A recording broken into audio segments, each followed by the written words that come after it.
Hola, queridos amigos. Esto es Copa de por Medio con Debbie Beard. Y estoy con el cofundador, el creador de Pinea, de Ribera del Duero. Él es Vicente Pliego, mexicano, que vive en España y que ha hecho una labor magnífica.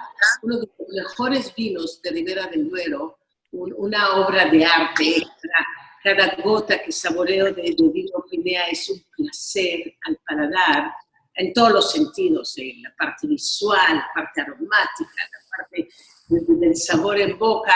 Pinea es magnífico, Vicente, y es un honor, un gusto tenerte. Está escuchándonos Rodrigo Pliego, quien es tu hermano y quien está representando justamente la casa, la bodega en México. Rodrigo además es un impresor maravilloso. Él hizo el libro de marcas de lujo asociadas y ha sido una labor titánica y una obra maestra que nos ha hecho. Muchísimas gracias, Rodrigo. Sé que nos estás escuchando.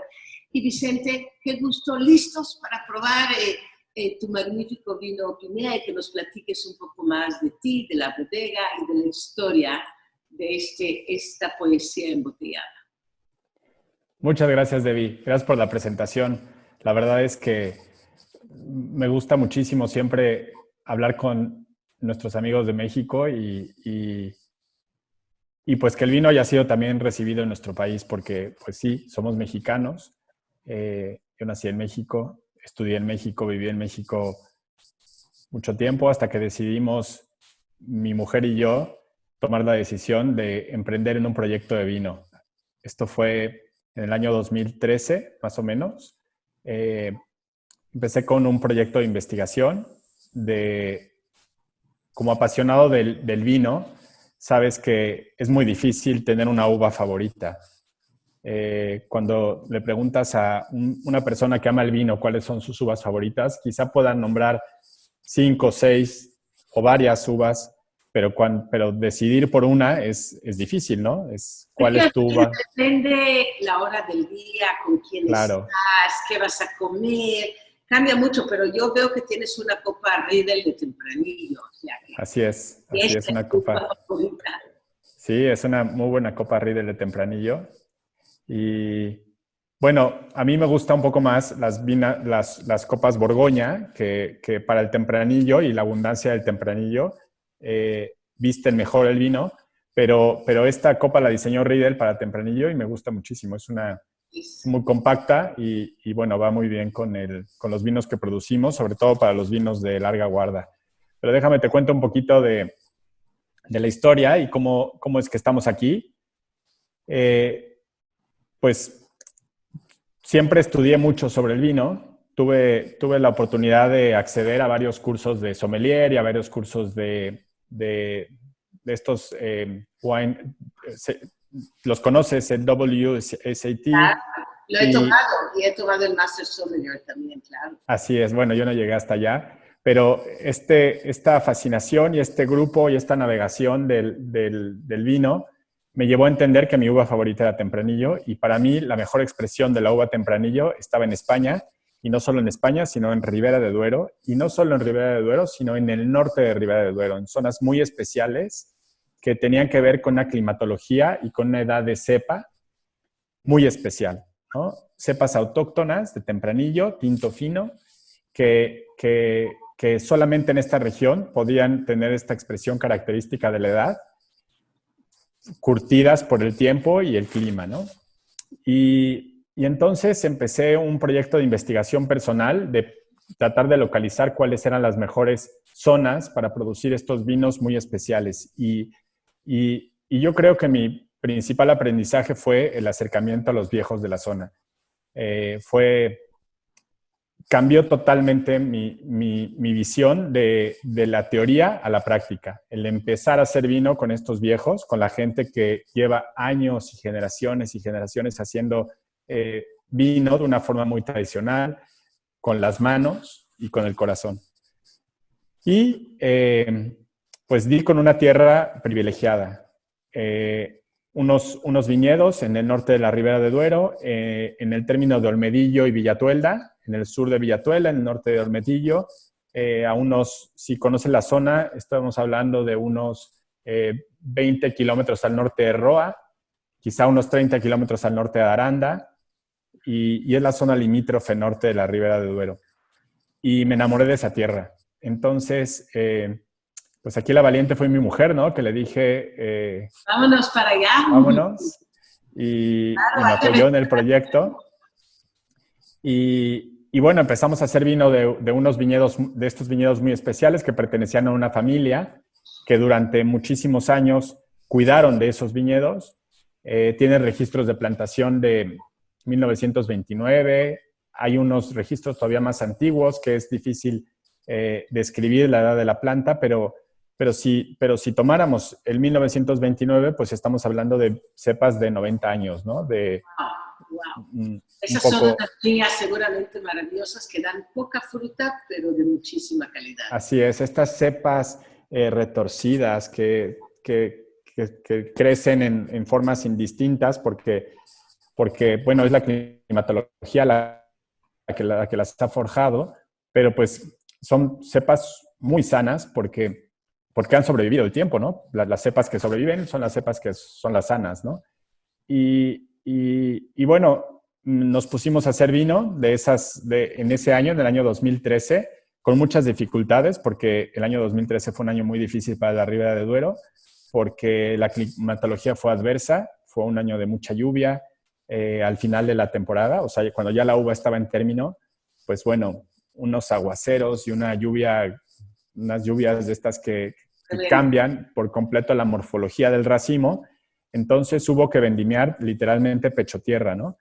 Sacar lo que podíamos y esa fue nuestra primera añada. En el año 2014 las condiciones cambiaron de clima y entonces pudimos hacer un vino mucho mejor hecho. Realmente lo que queríamos hacer. Y entonces hicimos Pinea. Y Pinea fue un vino elaborado a mano. Llevábamos cada racimo a la bodega y despalillábamos a mano, hicimos un proceso muy delicado de selección de uva, pero sobre todo de cada fruto, de cada baya puesto en la barrica, ¿no? Lo que yo quería es que cada uva estuviera en contacto siempre con materiales nobles, que no pasara por ningún proceso mecánico, ni tampoco estuviera en contacto con aceros o con otro tipo de materiales, quizá artificiales para la elaboración de un vino, ¿no? O sea, tú hiciste una búsqueda de lo más natural que se puede para que la uva dé lo mejor. Claro. ¿Sabes qué pasa? Sí, que estos viñedos nunca han recibido ningún tipo de aporte químico en su terroir. Sabes que lo que define un vino es esto que denominan los franceses el terroir, ¿no?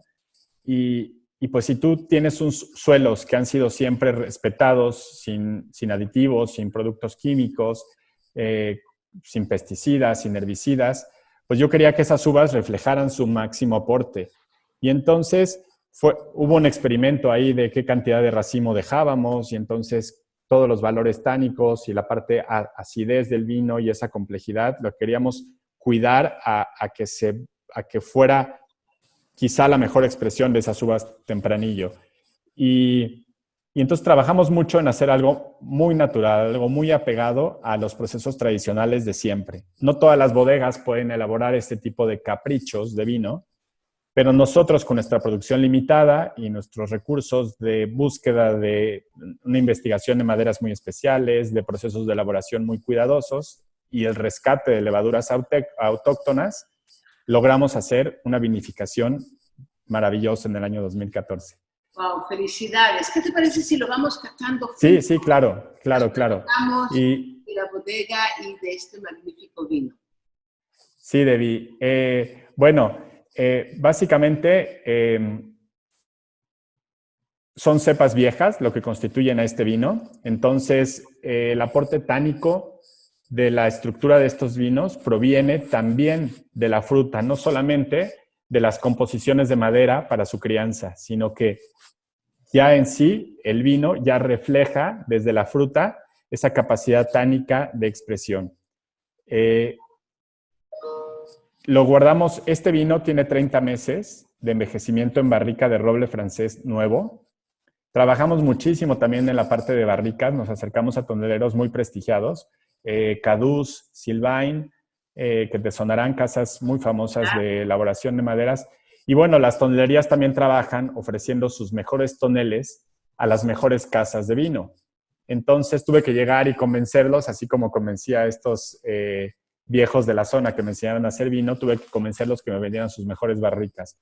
Y yo quería siempre cuidar mucho los colores de la fruta. Cierto que el tempranillo de Ribera de Duero tiene una expresión muy distinta, muy compleja en colores. Entonces, lo que ves en los colores son el corazón de la copa, ves colores muy profundos, pero los ribetes siempre se mantienen violáceos, porque la uva tempranillo y la piel tan fuerte, tan gruesa, acompaña estos colores siempre en la copa. Entonces, son colores que enamoran, ¿no? Desde la vista. Absolutamente. Este vino, desde el momento que lo ves y lo sirves en la copa, te va seduciendo justamente con la intensidad en el centro y con esta parte tan juvenil que tiene alrededor. Sí, sí, es una expresión especial de la uva tempranillo. Bueno, y luego en nariz, pues es un vino que, cierto que la madera está presente en todas las partes de la composición del vino, cuidamos que la madera no fuera el principal protagonista. Queremos que la madera acompañe el proceso de envejecimiento, que nos diera un proceso de crianza como tal, pero que no robara los valores, los sabores y los aromas básicos del vino, ¿no? Entonces, es tan importante, la nariz es muy equilibrada, de hecho están ahí muy pronunciados los aromas de fresa madura, una compota de frambuesa, las cerezas, todo esto que está bien balanceado con la parte de la barrica. Correcto, correcto. Me encanta cómo lo describes, es exactamente así. Yo considero que son muchas notas de tabaco, muchas notas de chocolate, que las vas a sentir en el primer sorbo y que además tiene una frescura como regaliz, como una especie de madera fresca que se percibe desde los aromas, ¿no? También hay un aroma por ahí, Vicente, de cuero, de lavanda. Son unos aromas que le dan una personalidad muy única a este Pinea. Así es, así es, así es. Es entre cuero y hemos buscado mucho estos sabores dulces de la vainilla, de la madera, ¿no? Estos sabores caramelizados, tostados caramelizados que te ayudan a percibir las sensaciones dulces de la uva tempranillo, ¿no? ¿Qué casi te recuerda el aroma de caramelo, como aquellos vinos de Margaux, que siempre encuentras ese dulce de nuestra niñez en el fondo, esas sutilezas que van surgiendo, esos nuances, los matices que tiene? ¿No te recuerda a estos tostados de los pasteles, de las tartas caseras que preparaban las abuelas, que tiene una ligera capa crocante de azúcar? Eso, como este quemadito del caramelo y en el primer sorbo, quizá cuando toca tus labios, sientes casi que puede romper esta corteza caramelizada de nuestros vinos, ¿no? Que puedes estar masticando como esos chiclosos que comíamos. Así es. ¿Te acuerdas? Un sabor de caramelo en cajeta. Sí, sí, sí, sí. Y te invitan a más, ¿no? Te invitan a más porque yo creo que quizá estamos hablando de algo muy técnico y algo muy sensorial, pero una persona que no conoce mucho el vino, yo estoy seguro que en el primer sorbo, cuando vive esa primera sensación, si no está cómodo con ese primer trago, con ese primer sorbo, ya no es posible que tengas una segunda mejor experiencia, ¿sabes? Entonces, queremos que las primeras sensaciones de entrada a boca, este crème brûlée, esta parte tostadita de los sabores caramelizados, pero llevados al cuero, a la vainilla y al café, pero siempre regresando a lo dulce, a lo amable, es algo que trabajamos muchísimo en limar, en la estructura redonda de nuestros vinos, ¿no? Claro, para lograr el equilibrio que están logrando. Es un vino que está balanceado, entonces no surge un carácter u otro, sino como una armónica, una sinfonía de todos estos aromas, de todos estos matices y sensaciones que nos regala, porque además tiene mucho equilibrio y una elegancia a pesar de esa personalidad tan fuerte que tiene Sí, Pineda, sí. es un vino que tiene sutileza y tiene elegancia. Mm.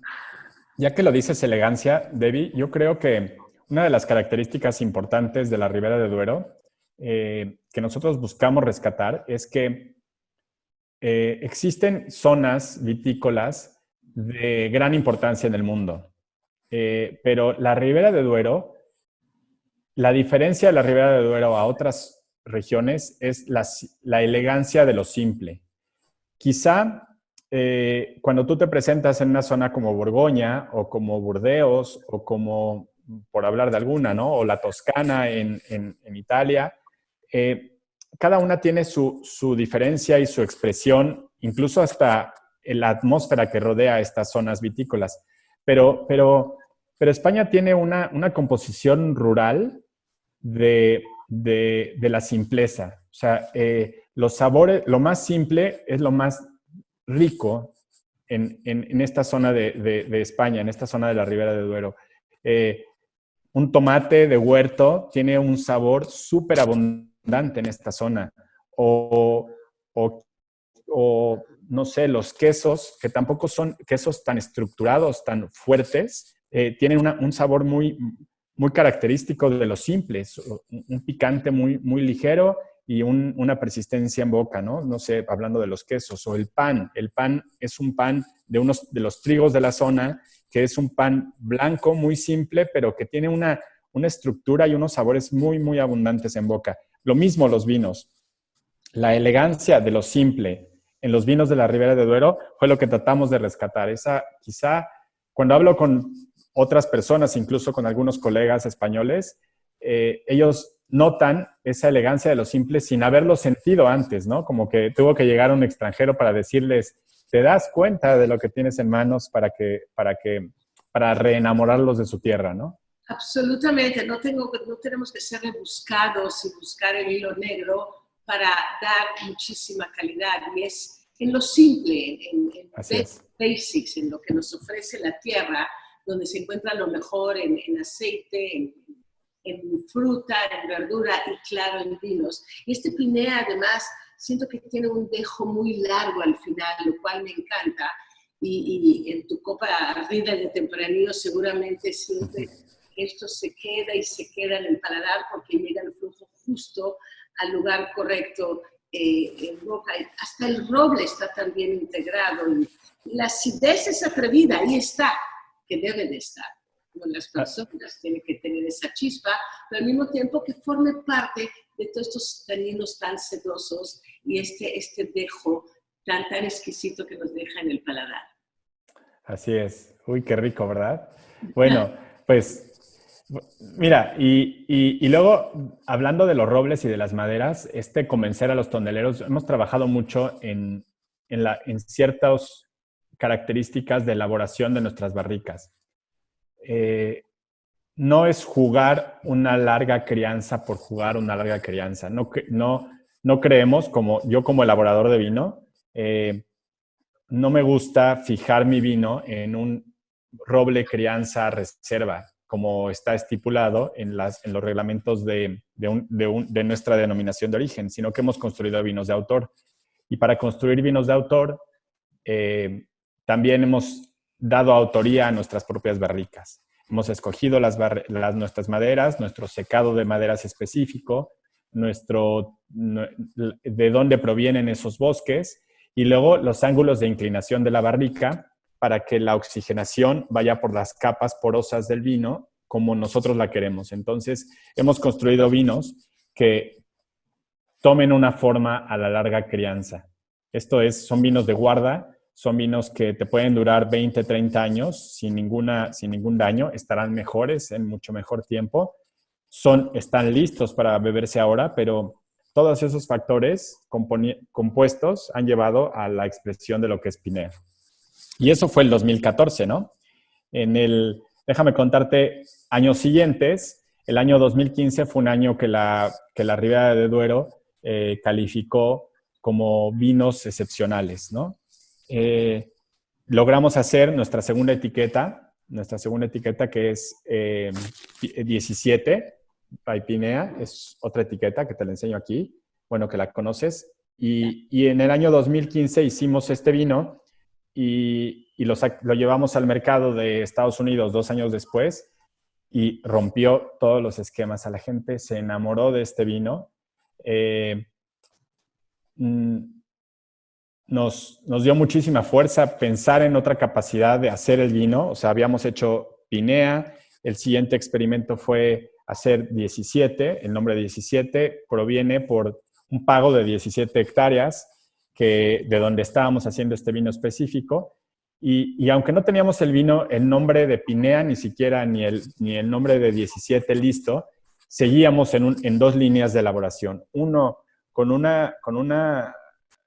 los dos con extrema atención al detalle, pero uno llevado a la máxima expresión de los componentes del vino y otro simplificando las tareas para obtener unos sabores más frescos de la uva, ¿no? De y hecho, eso fue... Lo probé contigo en la Glutonería. Sí, sí. Y es también un vino maravilloso. Estoy feliz que Pinea está en México, que lo podemos probar en restaurantes, en las tiendas. Ese es un gran placer, realmente. Vicente, has hecho un trabajo maravilloso y ha sido un enorme gusto poder juntos, aunque sea virtualmente, catar tus exquisitos vinos. Muchas gracias, Debbie. Estamos en México con una campaña muy especial. Creemos que es tiempo de ayudar, es tiempo de estar cerca de nuestra gente y lanzamos una campaña que se llama 33%. Básicamente lo que hicimos fue partir el precio en 3 de nuestras botellas, ofreciendo un descuento al consumidor del 33%, pero donando el 33% a la industria restaurantera de nuestro país, que en este momento, con todo cerrado, está sufriendo tanto, ¿no? Y entonces, pues el vino, el otro 33% es para nosotros, es decir, 33% para el que compra, 33% que se dona a la industria restaurantera y 33% es el valor del vino. Entonces, quien paga los vinos los paga con un 33% de descuento. Y hemos tenido mucho éxito. La gente está feliz ayudando a los demás. Casi se termina el vino que tenemos en México en esta promoción. Estamos ya en la última fase. Pero lo mejor es que tenemos la capacidad de ayudar en estos momentos en donde tenemos que estar ahí. Entonces, bueno, a través de ti también, pues, seguir sumando esta oportunidad de estar ahí, de estar presentes, aunque estemos lejos, estar cerca de nuestra gente cuando más lo necesita. Qué maravilla, felicidades, qué bella labor. Y bueno, te felicito por todo, por lo que están haciendo en estos momentos tan complejos que vivimos en México y por el vino tan maravilloso. Pinea es una obra de arte y es un placer platicar contigo, saber la historia. Pronto te visitaré, ojalá. Debbie, aquí es tu casa. Aquí tienes tu casa, por favor. Nos vemos pronto. Claro que sí. Salud y gracias. Salud. Muchas gracias. Fundador de Pinea. Gracias, salud. Gracias.